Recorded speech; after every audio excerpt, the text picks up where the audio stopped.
ಬೆಂಗಳೂರು ಕುರಿತು ನಡೆಯುತ್ತಿರುವ ಅಪಪ್ರಚಾರ ಖಂಡಿಸಿ ಬ್ಯಾಟರಾಯನಪುರ ವಿಧಾನಸಭಾ ಕ್ಷೇತ್ರದ ಬಿಜೆಪಿ ಶಾಸಕ ತಮೇಶ್ ಗೌಡ ನೇತೃತ್ವದಲ್ಲಿ ಗುರುವಾರ ಧರ್ಮಸ್ಥಳದ ಚಲೋ ಅಭಿಯಾನ ನಡೆಯಲಿದೆ. ಬೆಂಗಳೂರಿನ ನೆಲಮಂಗಲ ಟೋಲ್ ಮೂಲಕ ಸುಮಾರು 300ಕ್ಕೂ ಹೆಚ್ಚು ವಾಹನಗಳಲ್ಲಿ ಯಲಹಂಕ ಬ್ಯಾಟರಾಯನಪುರ ಕ್ಷೇತ್ರದ ಭಕ್ತರೊಂದಿಗೆ ತಮೇಶ್ ಗೌಡ ಎಚ್ಎಸಿ ಅವರು ಕ್ಷೇತ್ರದ ಪ್ರಯಾಣ ಆರಂಭಿಸಲಿದ್ದಾರೆ.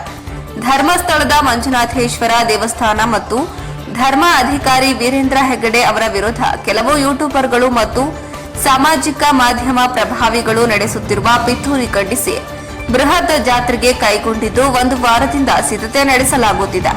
ಸಂಜೆ ಧರ್ಮಸ್ಥಳದ ಮಂಜುನಾಥ ವಿಶೇಷ ಪ್ರದರ್ಶನ ಪಡೆದು ತಪ್ಪು ಮಾಡಿದವರಿಗೆ ಶಿಕ್ಷೆ ಆಗಬೇಕು ಎಂಬ ಬೇಡಿಕೆಯೊಂದಿಗೆ ಸಂಕಲ್ಪ ಮಾಡಲಿದ್ದಾರೆ. ಈ ಸಂಜೆ ಮಂಜುನಾಥ ಸ್ವಾಮಿ ದರ್ಶನ ಪಡೆದು ಸಂಕಲ್ಪ ಮಾಡುತ್ತೇವೆ, ತಪ್ಪು ಮಾಡಿದ್ರೆ ಶಿಕ್ಷೆ ಆಗಬೇಕು ಎಂದು ಸಂಕಲ್ಪ ಮಾಡುತ್ತೇವೆ ಎಂದು ತಿಳಿಸಿದರು. ವರದಿ ವೇದಮೂರ್ತಿ, ಪ್ರಜಾಪವರ್, ಬೆಂಗಳೂರು.